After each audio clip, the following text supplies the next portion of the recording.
Hello, welcome back to the Dark Side of the Library podcast, or if you're here for the first time, welcome. I am your Hello. creepy host, Carey, and there's another creepy person. Her name is Creepin'. Katie. We are two cousins who love dark books and spooky reads, and we're going to bring you our list of interesting dark adult books coming out October 2023, the spooky season. Woohoo. However, we have not read any of these. We did not get any ARCs. Hint, publishers, we'd love to have your books for free to talk about. And we were addressing publishers, Big Five.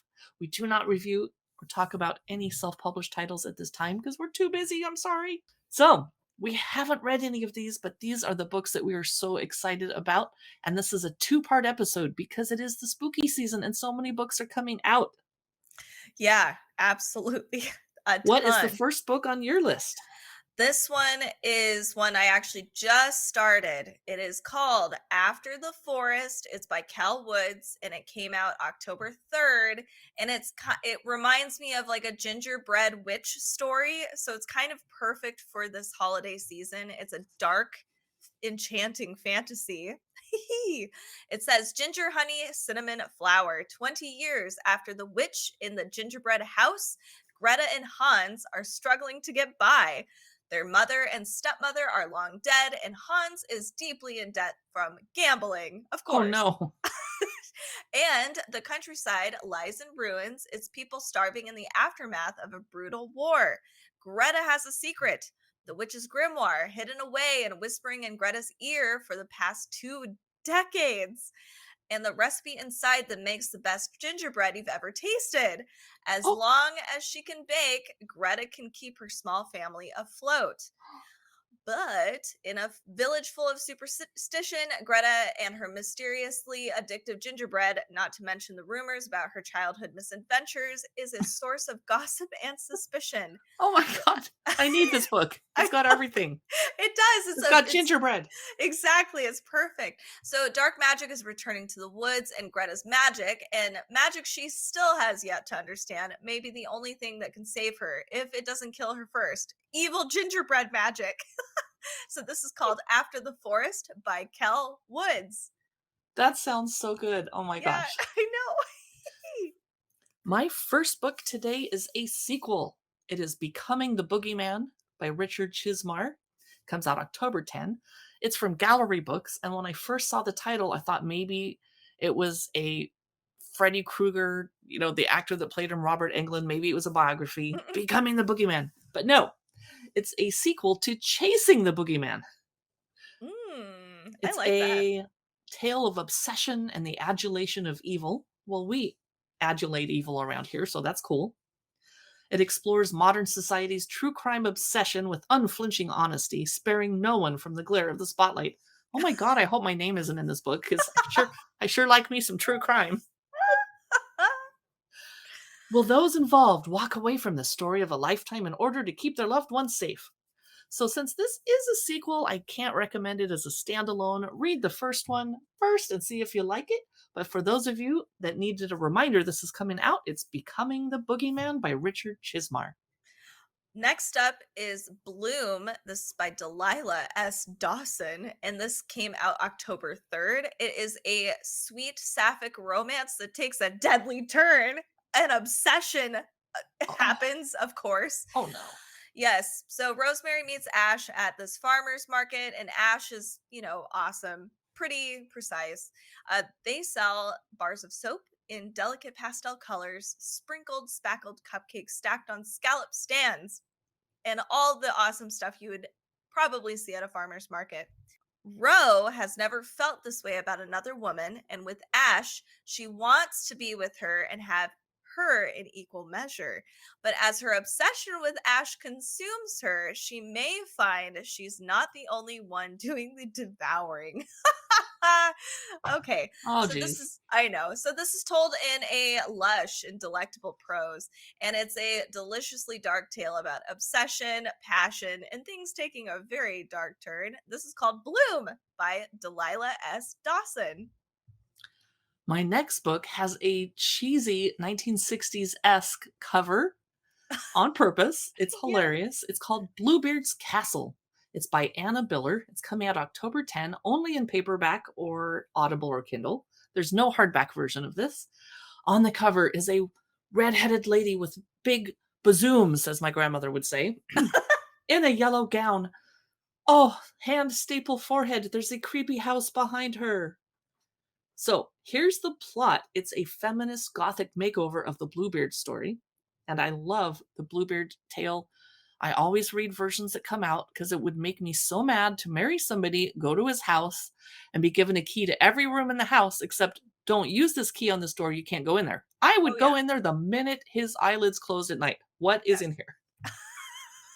So in this retelling, there's a successful British mystery writer named Judith Moore, and she meets Gavin, a handsome and charming baron, at a birthday party on the Cornish coast. I guess I need to up my friend skills leveling because I've No. never been to a birthday party where I met a handsome, rich baron. Oh. And his love transforms her from a bitter, lonely young woman into a romance heroine overnight. They have a whirlwind honeymoon in Paris, and he whisks her away to a secluded Gothic castle. I'm all in. Oh yeah.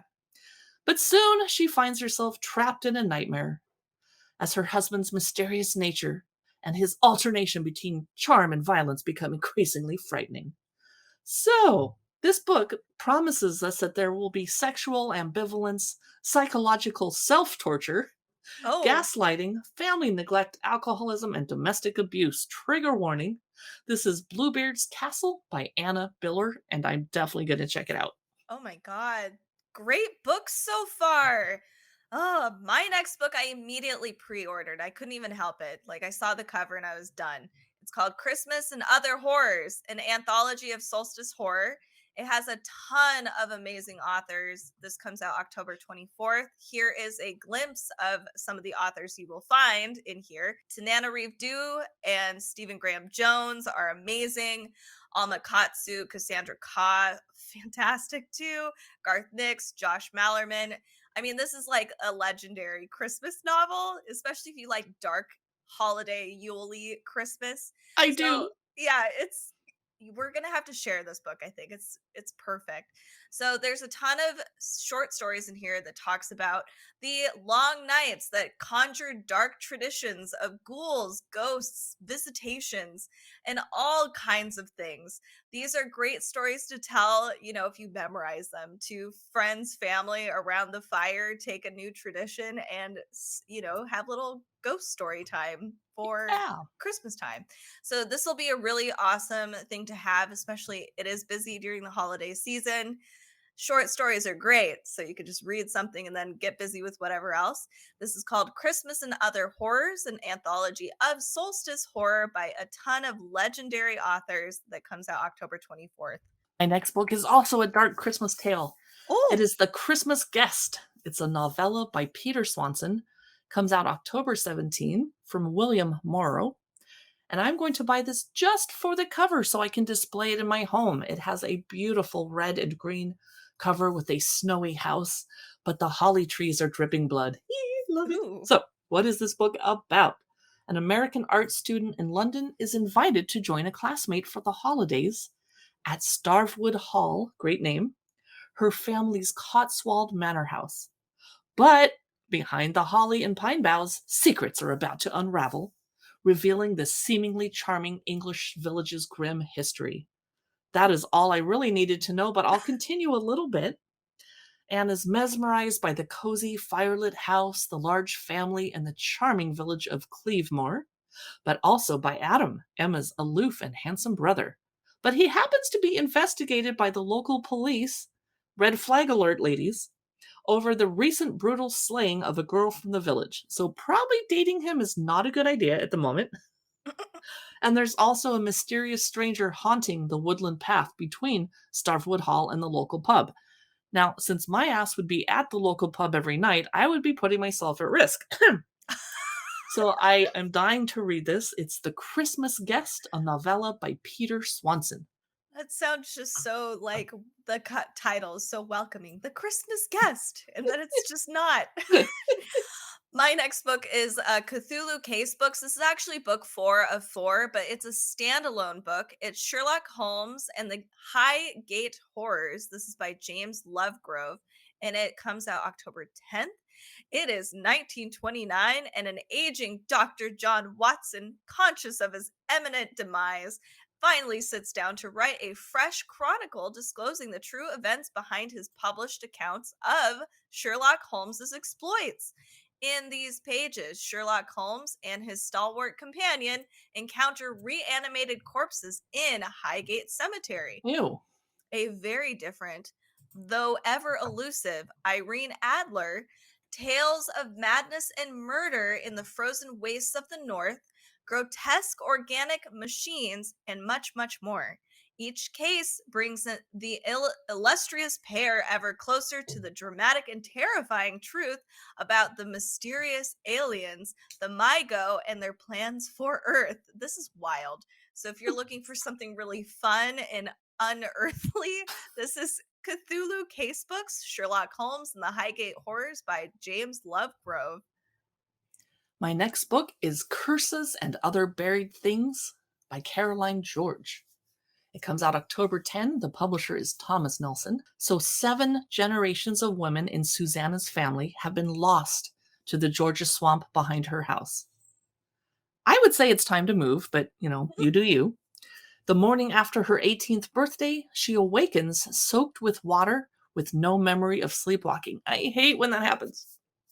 No matter how she tries to stop it, she's pulled from her safe bed night after night, haunted by her own family history and legacy. Now, the truth feels unavoidable. It's only a matter of time before she loses her mind and the swamp becomes her grave, unless she can figure out how to break the curse. So it's a standalone young adult contemporary Southern Gothic.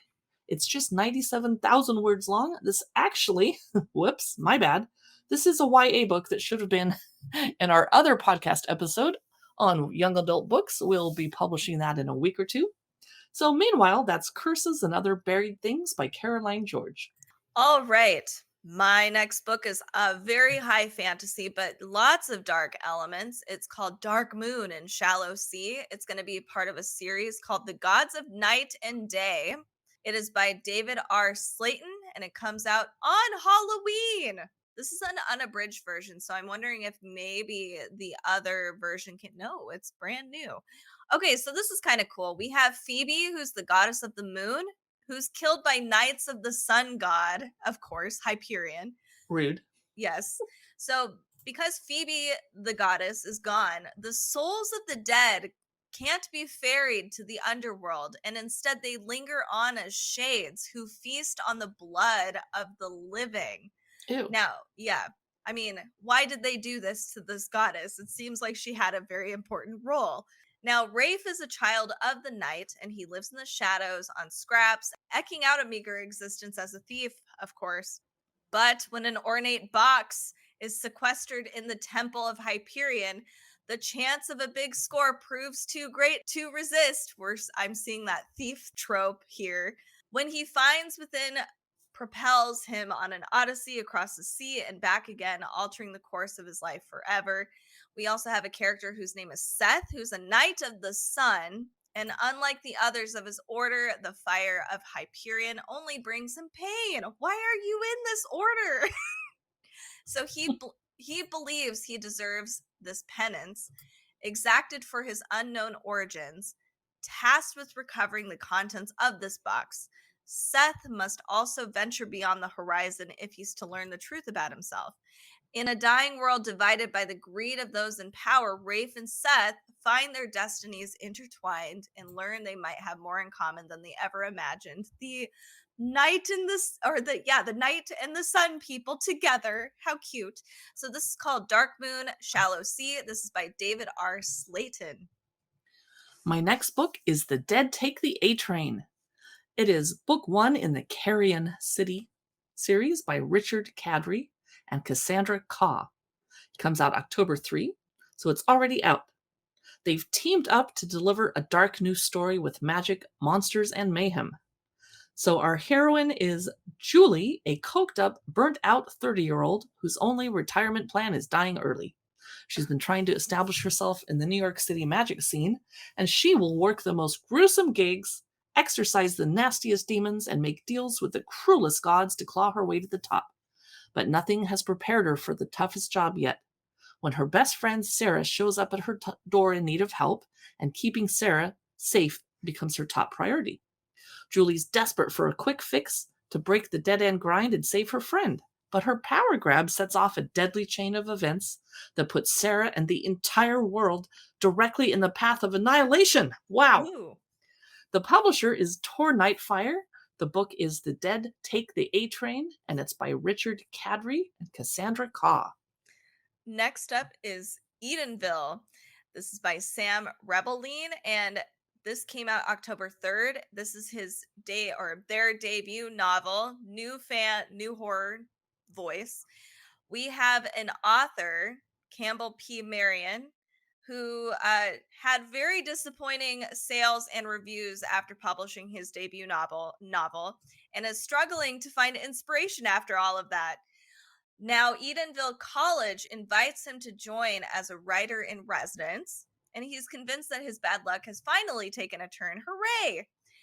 Quinn is his girlfriend, and she's not so sure about all of this. She grew up near Edenville and has a good reason for not wanting to go back there. Cam disregards her and accepts the job. He's like, whatever. And Quinn follows. But there's something wrong in Edenville, just like she said. Despite the charming old ladies milling about Main Street and picturesque sunflowers dotting the sidewalks, there's a poison that lurks beneath the surface. Of course there is. I know. Poisonous sunflowers, I bet. As a series of strange and ominous events escalate among Edenville and its residents, Cam and Quinn find themselves entangled in a dark, disturbing history. So that is Edenville by Sam Rebelein, and it came out October 3rd. My next book is called Edith, Holler. It's by Edward Carey, and it comes out on Halloween. Ooh. It's the entrancing story of a young woman trapped in a ramshackle English playhouse and the mysterious figure who threatens the theater's very survival. It's set in 1901. England's beloved queen has died, and her aging son has finally taken the throne. In the eastern city of Norwich, bright and inquisitive young Edith Holler spends her days among the boisterous denizens of the Holler Theater. She's warned by her domineering father that the playhouse will literally tumble down if she should ever leave its confines. She's fascinated by tales of the city that she only knows from afar and decides to write a play of her own, a stage adaptation of the legend of Mother Meg, a monstrous figure said to have used the blood of countless children to make the local delicacy known as known as beetle spread. Oh, God. I'm sorry. I'm getting a hold of myself. When her father suddenly announces his engagement to a peculiar, imposing woman named Margaret, who happens to be the heir to the actual beetle spread fortune, Edith scrambles to protect her father, the theater, and her play from the newcomer's sinister designs. I am very intrigued by this book. It seems like it's a young adult book, but it's not. It's in the adult category. The publisher is Riverhead Books. It's Edith Holler by Edward Carey. Oh, you did well composing yourself. My next novel is just Frankenstein, but it's the collector's special edition. It's deluxe illustrated classics. Ooh. This comes out October 10th, and the illustrations are beautiful. We all know what the story of Frankenstein is by Mary Shelley. Same story, but throughout this book you will see these beautiful black and white illustrations, but there is this awesome red wash. It almost looks like blood wash undertone throughout all of these illustrations. Very, very pretty. This would make a really great gift for somebody. So if you are looking for a really awesome gift for any of your book lovers out there, check out this Frankenstein novel in our show notes. That's at darksideofthelibrary.com. All right, what is next for you, Carey? I'm going to have to compose myself again. Uh-oh, is it a hand? I'm calming down. The next book is called The Glutton. Yes. It's a novel by A.K. Blakemore. It comes out on Halloween. Now, A.K. Blakemore's first Previous book was The Manning Tree Witches, which I did read. So this tale is inspired by a young peasant boy turned showman, said to have been tormented and driven to murder by an all-consuming appetite. It's set in 1798 France, Ooh. where there's a dark corridor of a Versailles hospital with nuns. The young sister Perpetuae has been tasked with sitting with the patient who must always be watched. The man is gaunt, he has sallow skin and a distended belly, and he's dying. Oh. They say he ate a golden fork and that it's killing him from the inside. But that's not all. He's rumored to have done monstrous things in his attempts to sate an insatiable appetite, an appetite that they say tortures him still. So we learn his backstory. He was born in an impoverished village to a widowed young mother, and he was once overflowing with quiet affection. He cared about the baby Jesus and the many saints and his mother, the plants and little creatures in the woods and field around their house. He spent his days alone, observing the delicate charms of the countryside. But his world was not a gentle one, and soon life as he knew it is violently upended. He's pitched down a chaotic path through revolutionary France, left to the mercy of strangers, and he becomes increasingly, bottomlessly ravenous. I am definitely going to buy this book. This is The Glutton by A.K. Blakemore. And be sure to check out our show notes where you will find Amazon affiliate links if you want to take a look and add to your shopping list.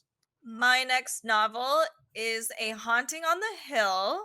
This is by Elizabeth Hand, and it came out October 3rd. This is the first ever novel authorized to return to the world of Shirley Jackson's The Wow. Haunting of Hill House. So that's big. So here's our main character. Holly Sherwin has been struggling playwright for years, but now, after receiving a grant to develop her play, Witching Night, she may finally be close to her big break. All she needs is time and space to bring her vision to life. When she stumbles across Hill House on a weekend gateway upstate, she is immediately taken in by the mansion, nearly hidden outside a remote village. It's enormous, old, and ever so eerie, the perfect place to develop and rehearse her play. Despite her own hesitations, Holly's girlfriend, Nissa, agrees to join Holly in renting the house for a month, and soon a troupe of actors, each with ghosts of their own, arrive. Yet, as they settle in, the house's peculiarities are made known. Strange creatures stalk the grounds, disturbing sounds echo throughout the halls, and time itself seems to shift. All too soon, Holly and her friends find themselves at odds not with just one another, but with the house. It seems something has been waiting in Hill House all these years, and it no longer intends to walk alone. It's gonna be good. This is the perfect Halloween read. So this is A Haunting on the Hill by Elizabeth Hand. I am going to drive to a bookstore today to buy it because I don't even want to wait one day for Amazon Prime to ship it to me. Yeah, it sounds great. My next book is Hazardous Spirits. Now, it's in paperback. It's by Anbara Salam. It's a gothic mystery and a 1920s domestic drama. It's an exploration of the unknowable, whether it's ghost spirits or the people we love most. It's set in 1920s Edinburgh, Scotland. Evelyn Hazard is a young, middle-class housewife living the life she's always expected until her husband Robert upends everything with a startling announcement. He can communicate with the dead. The couple is pulled into the spiritualist movement, a religious society of mediums and psychics that emerged following mass deaths of the Spanish flu and First World War. Her carefully composed world begins to unravel, and long-held secrets from her past are threatening to come to the surface. She might lose all she holds dear. She cannot avoid the question, is the man that she loves a fraud, a madman, or, most frighteningly, is he telling the truth? I'm so excited to read Hazardous Spirits by Anbara Salam. My next book sounds a little like a YA book. This is The Hurricane Wars. This is by Thea Guanzin, and it came out October 3rd, but the cover is freaking gorgeous. I love this cover so much. Go check it out. All right, so it says, all Taliesin has ever known is the Hurricane Wars.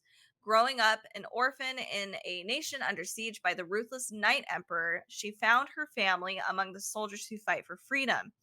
But she is hiding a deadly secret.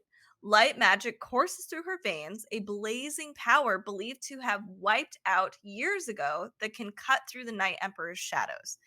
We also have Prince Elric, the Emperor's only son and heir, has been tasked with obliterating any threats to the Night Emperor's rule with the strength of his armies and mighty shadow magic. I never understood that, why, kings would send their only sons out to do these dangerous tasks.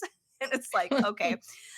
So Prince Elric discovers the greatest threat yet in Taliesin, a girl who's burning brightly on the battlefield with the magic that killed his grandfather, turned his father into a monster, and ignited the Hurricane Wars. Oh, that's harsh. And it's kind of badass, though, like some chick who's bright light killing everything. Anyway, so he does try to kill her, but in a clash of light and dark, their powers merge and create a force the like of which never has been seen. This is a enemies to lovers kind of book. I'm seeing a lot of themes this month where it's like light and dark, moon and sun, and I don't mind it because I like that kind of stuff. But this sounds interesting. High fantasy. This is called The Hurricane Wars by Thea Gwanson. My next book is called I Died Too, but They Haven't Buried Me Yet. It's by Ross Jeffrey. I've never heard of the publisher, Clash Books, so this is iffy. This might be self-published, but who knows? It is a Bram Stoker Award nominated author. So Henry's daughter was 14 when she went missing, and he's been burying pieces of her ever since. Oh, God. Each totem Henry places in the ground is a memento mori of his daughter's life that he's desperate to forget. Surviving with the guilt of his possible role in her disappearance and more than likely her death, Henry's unable to move forward. Yeah, I can see that. All is not lost, though, when a stranger appears at Henry's grief counseling group with a dark and disturbing proposition for him. Have you ever tried to make contact with your daughter to see if she's passed? What follows is a tale of deception and possession like no other. I think I'm going to pass on this, but I wanted to let you know about it in case it piques your interest. It's I Died Too, but They Haven't Buried Me Yet by Ross Jeffrey. My next novel is one that I will probably pick up. It is Julia. It is by Sandra Newman, and it comes out October 24th. This is a reimagined feminist retelling of 1984. So it's the point of view of Winston's lover, Julia, and I'm really fascinated because I feel like Julia in 1984 kind of got a little low. She got some attention, but you don't really get to see her perspective because she's the one who's like very cheerful. She is the ideal citizen in Oceania, and until she meets Winston, and it's all about Winston in 1984. So now we get a perspective of Julia. So she finds herself walking towards Winston in a corridor and impulsively slips him a note, setting in motion the devastating and unforgettable events of this awesome story. So now we have a different perspective of 1984 from in a feminist lens. It's a little more relevant to today. This is Julia by Sandra Newman. I'm really pumped. I think I'm going to pick it up. I definitely need to get that too. It's not the darkest book ever, guys, but we know you all loved 1984. Oh, dystopian is great. Yes. My final book for this part one of a two-part episode is Last to Leave the Room. It's a novel by Caitlin Starling. The publisher is St. Martin's Press. Comes out October 10. It's a new novel of genre-busting speculative horror. The city of San Sirocco is sinking. The basement of Dr. Tamsin Rivers, the arrogant, selfish head of the research team assigned to find the source of the subsidence, is sinking even faster. As Tamsin becomes obsessed with the distorting dimensions of the room at the bottom of the stairs, she finds a door that didn't exist before. I'm in. And one night it opens to reveal an exact physical copy of her. I hate when that happens.